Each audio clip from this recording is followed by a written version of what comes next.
Let's see if this bloody works. Excellent condition. Okay.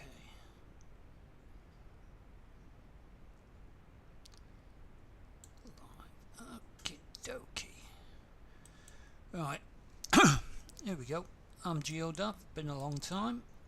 So what we're going to have a do here is a quick look, or quick, I say quick look, you know me, it's not going to be quick, but we're going to have a look at the, I'd say different way of doing things in Unreal Engine 5.7, and we're going to have a look at the wheeled vehicle template.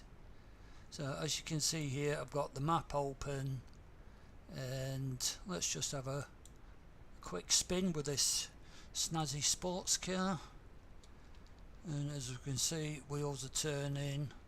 I'm driving too fast. Get a speeding ticket. Yeah, and that all works nice and fine. And if you press L, headlights work. Okay. Now that looks quite a smart piece of kit, and if you open the content drawer, look into the sports car, you see, oh, hang on a minute, this looks a little bit strange and different to the way that we used to do things way back when. Now what we'll quick look at is, the first thing I always look at is the skeletons, and you know, like that, there's nothing there. Okay, so back into the content drawer. What else we got? A skeletal mesh for the sports car, and what? No. What's this little dot here? And you go down there and you like that. Okay, we've got something there that I can click on, and that is just a shadow, but we've got all the bones and everything else. See like that? What's going on here? So pretty much what they've done is, instead of skinning the whole mesh, the wheels and everything else to the rig, what they've done is made a rig and skinned it to 2 triangles. You might think, well, what on earth is this about? So let's have a quick look. I know I'm hopping backwards and forwards, but we see here a static mesh.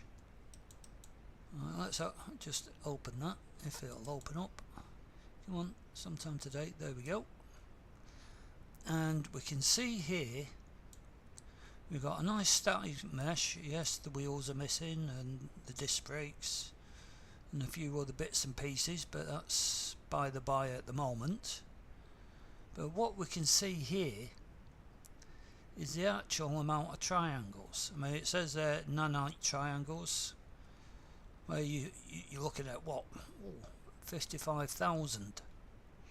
Now if you go back a few generations, 55,000 on a skeletal mesh would be a big no-no, and we used to have on characters, you know, you were looking at maybe 20,000, and that was your sort of limit. And you know, so what's the actual thinking behind this? Well, I don't actually possess the inside knowledge that the guys from Epic do, so it's I'm just second guessing. But I go back to a video which was released, I'm not sure whether it was UE4 or actual UE5,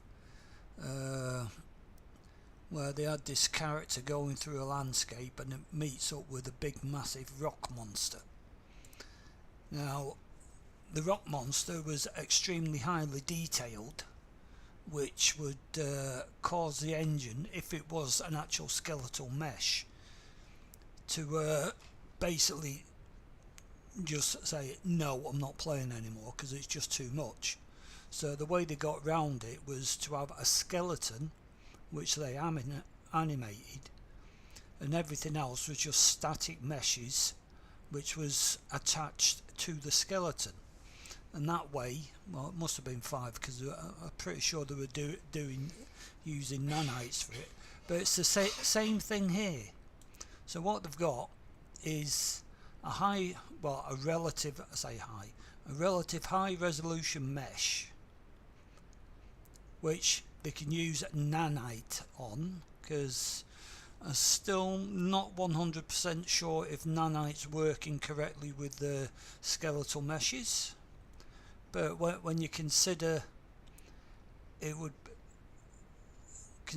the wheels, if nanite was trying to calculate the wheels turning at silly speeds that they do, quite a few revs per second, that would probably make the nanite subsystem sort of collapse.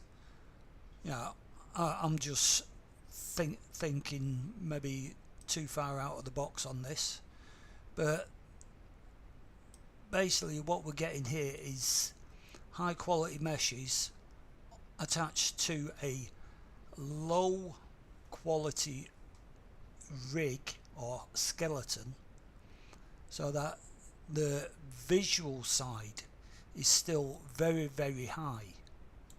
Now, a few people might say, yeah, but what do I get out of it?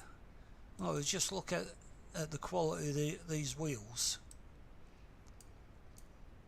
And these are actual meshes and not just textures. I mean, even there, the wheel is what, 3,500 triangles. That's still quite a lot when you consider you had that, you got 4 of them on top. So that's a very simplest way of thinking at it, and I'm not going to bother with the rigs and the physics assets. Just have a quick look at the template, well, the blueprint I should say. Here we go. Yeah, tells you that there. That at the moment doesn't really interest us. What I want to show is this bit. Alright, you see, yeah, the car's all set up, but when you you go onto these bits, you see the wheel. That's the back right, front right. There we go. It's a static mesh. Okay, so that makes it's easier for the engine to let's say deal with, because rendering, people always seem to forget, the higher quality, the more the engine has to do, the more your computer has to do. Now everything's getting better, but the higher fidelity that you get with this system does come at a cost. So if you're trying to animate if these were a complete skeletal mesh, the system would be animating everything on there instead of every frame, instead of just saying, well, it's a static mesh, so I don't have to worry about that. It's all inside engine stuff, but I think that's what will make things work better. Plus, on the upside, if you're doing sort of like a little racing game or whatever, all you have to do is have a let's say within the blueprints, the overall blueprint, you've got one rig and you just swap out the meshes. And if anybody who's done content creating will know, that is a lot easier than going back, skinning, rigging every single vehicle that they have, even if they're all the same shape and size. Doing texture changes is let's say, one of the easiest parts, but if you're actually changing the mesh, or you're changing the wheels, you know, doing a different bonnet, doing a different wing, if these are all set up as single static meshes, it makes it a lot easier for the person who's doing it in the blueprint than what it would be if you're having to completely swap out, you know, skeletal meshes all the time. So there's that side of it. Where else was I wanting to go? Right, yeah. Let's have a look at a slightly different option. We'll go have a look at the dune buggy, which I don't know how this drives because it doesn't have an engine at all, but hey, you know, solar powered or something. But when we go on into here, and we'll go back into the there we go, the off-road car, and we go into this. No, that's a skeleton. Let's see, what am I looking for? There we go. Skeletal mesh. Now here they've gone a little bit more advanced, because obviously the rig's more advanced, but they've actually skinned in a lot of the suspension, because this is the stuff that you will see move when you drive. Okay, so there you still got 52,000 triangles. Anybody knows that's a damn sight more than what we used to use. And let's see, go back to the skeletal mesh of the body, and there you've got 50,000. So and the top line is you've got 100,000 triangles in a vehicle, which you would never have had in earlier versions.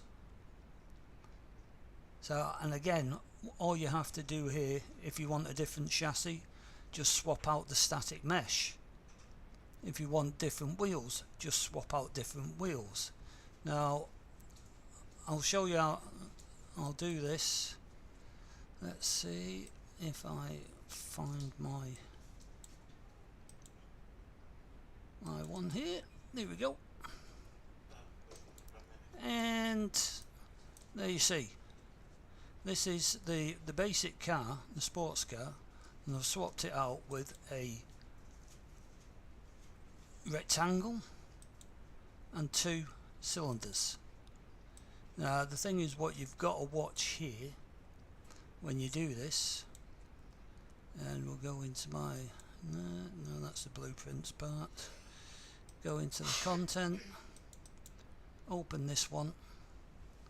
Now what you've got to watch is here it says number of collision primitives. You need to remove that by, let's see, collision and remove collision, because otherwise the physics gets extremely confused and it goes bouncing all over the place. And I'll just show you that in here. Let's 2 secs. Let's find my blueprint. There we go. Pop that in there. Hit play, and there we go. Now as you can see, I've still got the back wheels, and all I've done here was swapped out the boxes, and it still runs fine. But just don't forget the bit on the collisions.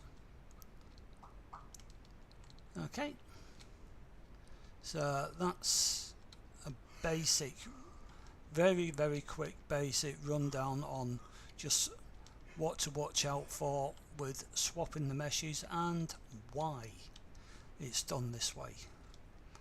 Okay, so I'll see you soon, and if you're interested in a more deeper dive, then let me know.